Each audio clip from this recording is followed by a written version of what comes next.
NASA launches its own on-demand streaming service. The White House meets with tech giants to agree on new AI rules.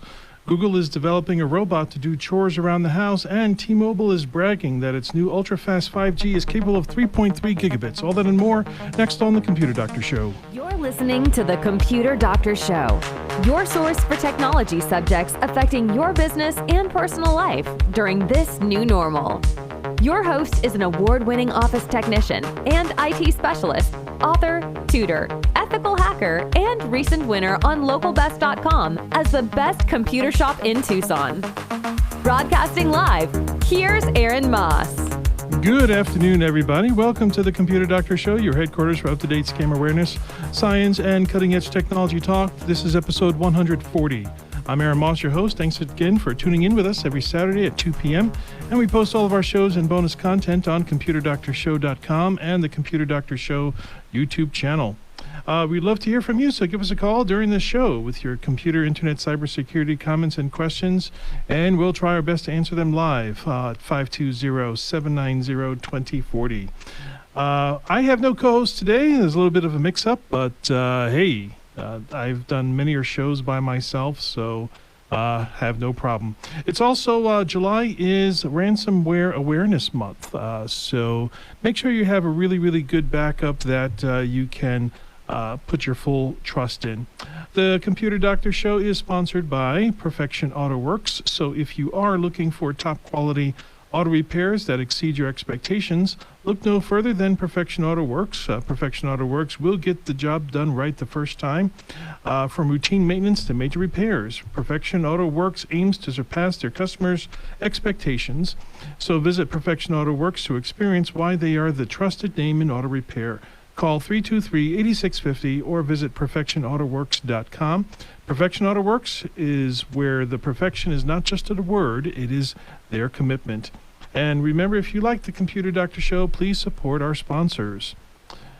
We have a great technology show, so let's get right into some of the tech news happening this week, starting with NASA announced that it will be launching, get it? NASA is launching, pun intended, its own on-demand streaming service. That's right. They are getting into the on-demand streaming service just like Netflix or Hulu. It is called NASA Plus, is the name of the app. It's different from NASA TV. If you go to the NASA website, you will see an option there for NASA TV. This is something different, which is simply an ongoing feed. The NASA TV is just an ongoing feed, not on demand, and it's something that is put onto YouTube. So NASA will be available on most platforms. The NASA app will be on iOS and Android phone and tablet, also streaming media players such as Roku, Apple TV, and Fire TV on desktop browsers as well. The new platform is still in its beta stage, so what can you expect from this new beta NASA Plus service? So NASA hopes that this will serve as the home base for information about the agency's missions, research, climate data, Artemis updates, and more. Kind of makes you wonder what other large operations should have their own on-demand streaming service. Should the CIA? Should the FBI? Okay. It's kind of interesting to think that way, but you kind of have to be a little bit careful when it's a government agency, How about that? Talking about government agencies, the White House met with some tech giants to agree on new AI rules. If you've been under a rock these past few months, AI is starting to take over the world. It's starting to replace people like writers, programmers, things of that sort. And it's also becoming a great friend to people with ill intent. So AI can help you do good, or it can also help you to do bad. So the White House was meeting together with large institutions such as Amazon, Google, Meta, Microsoft, and OpenAI, to name a few, to make voluntary commitments to ensure that their AI products are safe for customers prior to their launches. These companies are committing to do the work that starts focusing much more intensely on safety, security, and trust. One such goal is to put systematic mechanisms in place to ensure that customers know when a product is AI generated. If you spend any time on social media, you might realize that there are feeds and sections. If you're going through a feed, you'll probably be prompted with, hey, the content that you're about to see was AI generated, so that you know, watching the thing, okay, this is just for entertainment purposes. This is not real. Okay, so you could, so that's one of the mechanisms. But even if they have these mechanisms in place, it is still unclear how such mechanisms will work and how such mechanisms will even be able to detect AI as it's getting smarter and smarter every day. And we can even say every hour. Also, Google is developing a robot to do chores around the house rather than programming. And I think this is great. This is a programming system. It's a programming that, well, it's actually it doesn't have its own programming. Okay, it generates its own programming from AI, and basically the robot will use knowledge from around the web to help it understand how to complete the task, even if it hasn't been explicitly trained in its exact steps. Now, this is made possible by another category of AI called Vision Language Action Model. So it's similar to ChatGPT. ChatGPT is what's called a language model, where you basically get a text response from a text prompt. Okay, you put text into ChatGPT and you get some very interesting responses, but it's in text form. And so if you can imagine ChatGPT was a robot and you told it to do something for you, it would understand your language, interpret what you mean, and then go do it. Okay, that is what this that is what Google is developing, this robot using Vision Language Action Model. And so basically, I guess it would just listen for direction, then instantly perform the work without any programming. And my question is it possible that you can get one of these in an auto repair shop? Okay, or have this in your garage where your car is, right? And just say, hey, my water pump just broke, fix it. And then the robot will just turn around and it will figure out what parts you need. It'll tell you what parts you have to order. You supply it with the parts. It'll take the part, and using the information from the web, it'll change the part for you. That would be amazing. That would be absolutely amazing. I would want one of those. We'll see. We'll see what time will tell. Also, we also got an interesting tweet that I saw on. Actually, I shouldn't. I don't know if we should call this tweet, just because Twitter, as you have heard, is now called X. They're now the X organization, apparently. So I don't know if new posts should be called tweets or X's, but I saw this new tweet or X. It is, the government of China. They have what's called the central bank digital currency. It is a digital currency. The United States doesn't have a digital currency assigned to itself. All of our currencies are banking system, but there's not a nationwide or countrywide federal currency that's similar to what they have in China. So the central bank digital currency is what it's called, or the CBDC. It is linked to your digital ID. So you have a digital ID on your smart device, and you also have your digital currency on your smart device. So here's the thing. If you drive in your car too fast, the speed camera system will immediately deduct your driver's license points before automatically deducting a fine from your digital wallet.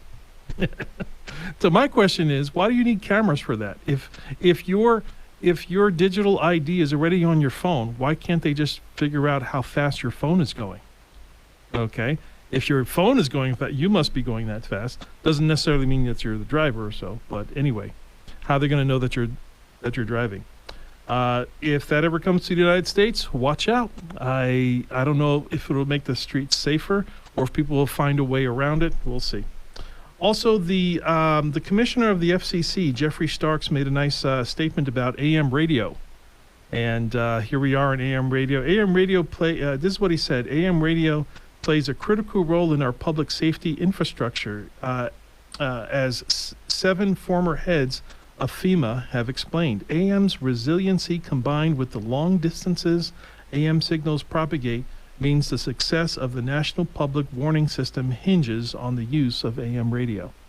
Okay, so AM radio is not going anywhere. So if you're trying to get rid of us, sorry, we're here to stay. And it's for your safety. It's for your safety. Talking about your safety, the city of Tucson also accepted a deal from Motorola for $22.3 million to replace all the communication radios in the city of Tucson. And that's a lot of money. I would have done it for $15 million. I would have found a way to do it for $15 million, not $22 million. I would have found something suitable for $15 million. But anyway, these radios are guaranteed for 7 years, and they span across the Tucson Police Department, Tucson Fire Department, and the Public Safety Communications Department, or 911.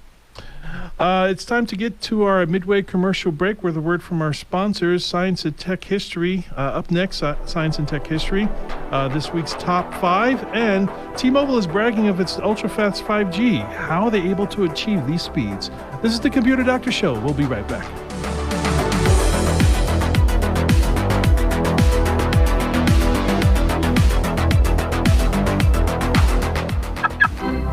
Here, over here. For New York, which brings up the base for the Yankees. Runners on second and third, nobody out. The arm goes up in the motion. Here's the next pitch. There looks like a long punch into the bleachers for a home run. It is. The Babe hit it over the fence from the bleachers. If you've been striking out at Quirky Lube, you're killing me, Smalls. Maybe it's time for an MVP mechanic who can hit automotive diagnostic problems out of the ballpark. Brakes, tires, electrical, air conditioning. We call them as we see them. Strike! You're out of here! You blind? Call Perfection Auto Works today, 323-8650, 1046 North Beverly, and perfectionautoworks.com. And it's out of there! Computer Doctor of Tucson is the best choice in desktop support in Tucson. They fix error messages, power and boot problems, install of software and hardware, and much more. You can come to them, or they can come to you, or even have a remote support session so they can fix your issues over the phone quickly. Give them a call at 261-5508, 261-5508. Visit them on the web at computerdoctortucson.com. Computer Doctor of Tucson, because technology is great when it works.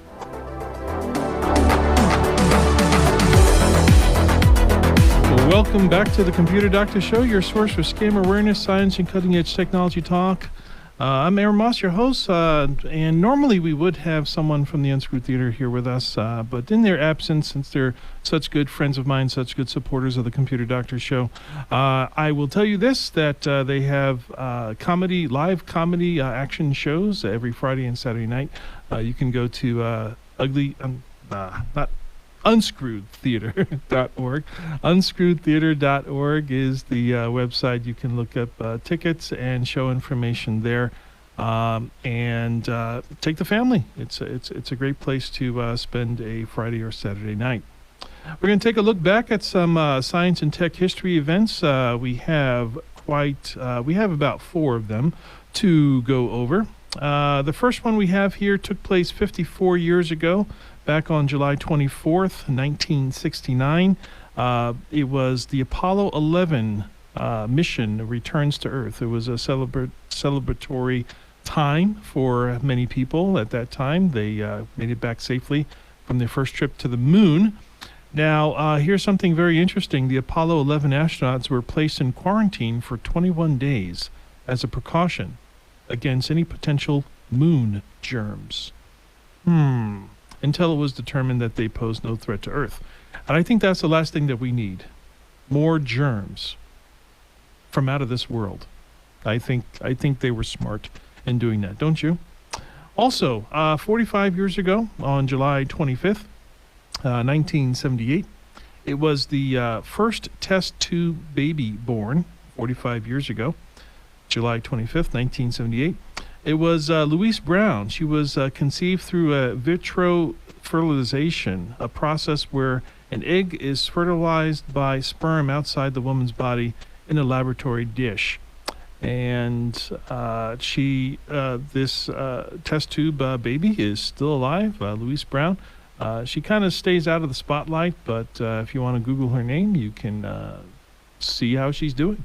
And can live quite a normal life, apparently, with that. So, very interesting stuff. Also, 34 years ago, July 26, 1989, the first felony charge for releasing a computer virus that disrupted thousands of computers throughout the United States. And this was done by a man by the name of Robert Tappan Morris. And this goes to show you that computer viruses date back to the beginnings of the early beginnings of computer technology. And I don't think they're going to go away. Okay, so that's why you always need to be you always have to keep up to date with what the latest and greatest computer viruses are, what the latest threats are, because if you are aware of them, then you will not become a victim. One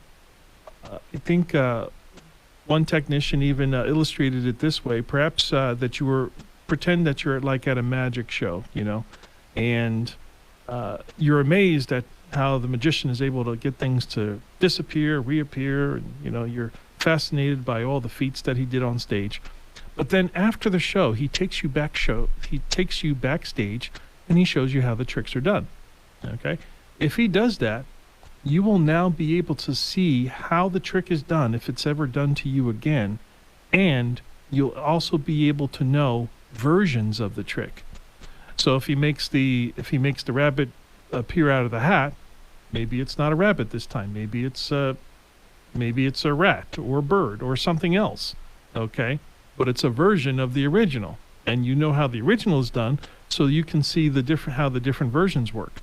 So in that same way, that's why you need to know how some of these tricks are done. It's very, very interesting to look into how some of these tricks are done, how people are being fooled, and how they are even being tricked out of their money. And that is not going away anytime soon.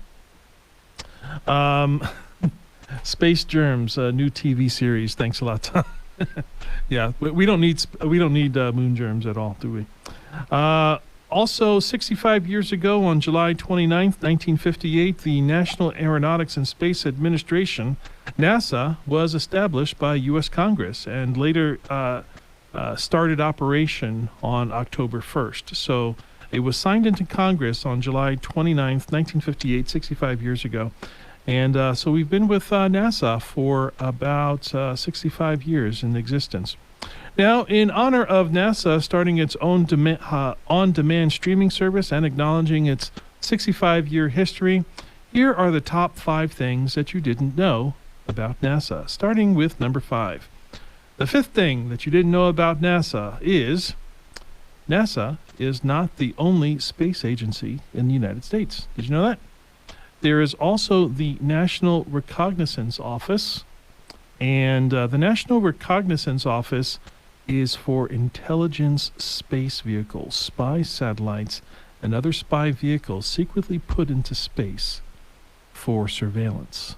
If that doesn't make you feel warm and cozy inside, I don't know what does. Just about everything is out there and can be visible. I remember just a few years ago, during at the tail end of COVID, me and some friends, we went over to the what do you call the thing where you can see the stars indoors? Planetarium. Planetarium. That's what it's called. We went to the planetarium there, and the person that was giving us the tour of the stars, he actually got to a presentation where we saw a representation of all the satellites that are around the Earth. And he was actually telling us what category some of these satellites were. And he got to the category of these types of satellites. They were put there by the CIA, and they don't tell us anything about what they do or what they're capable of. So anyway, that is the National Reconnaissance Office. Okay. The fourth thing that you probably didn't know about NASA is that there's also a United States Space Force.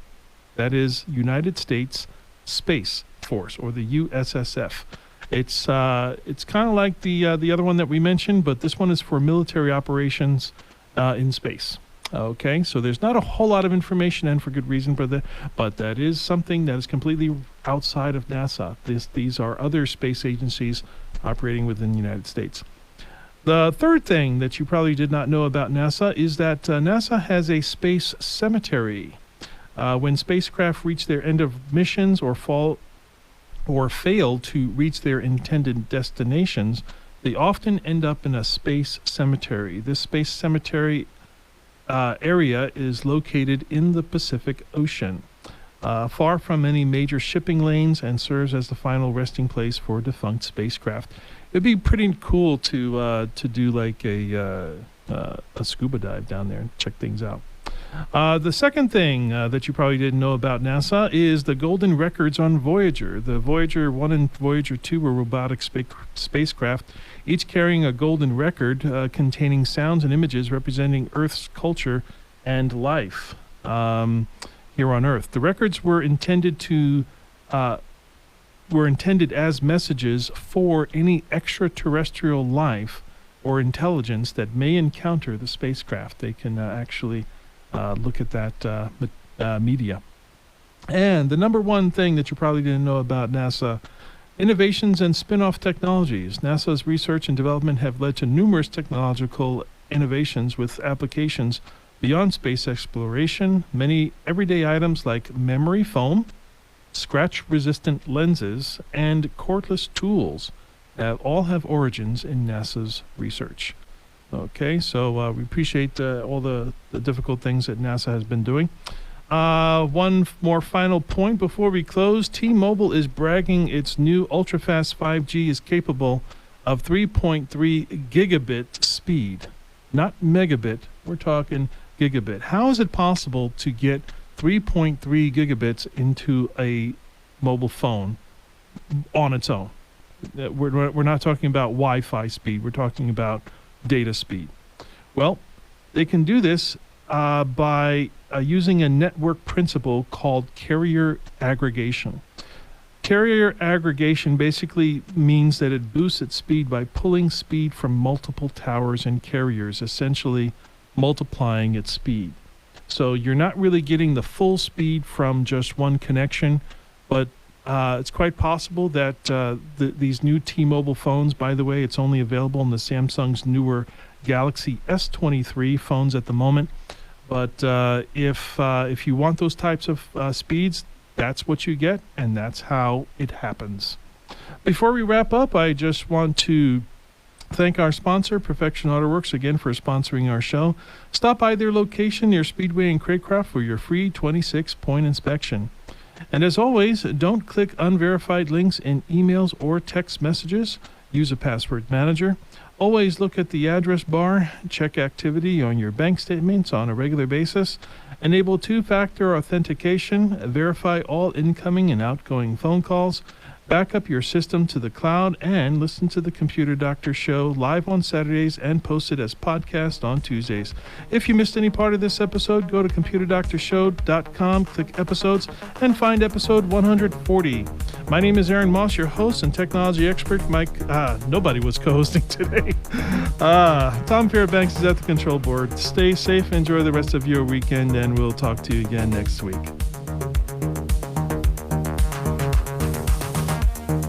We hope you enjoyed this episode of The Computer Doctor Show. If you missed any part of this live broadcast, we post all our episodes online at computerdoctorshow.com. Remember, the world is getting more and more tech, and so should you. To stay current with technology, listen to The Computer Doctor Show each week for local and global tech insights. If you have suggestions for a topic on a future show, send us an email at info@computerdoctorshow.com.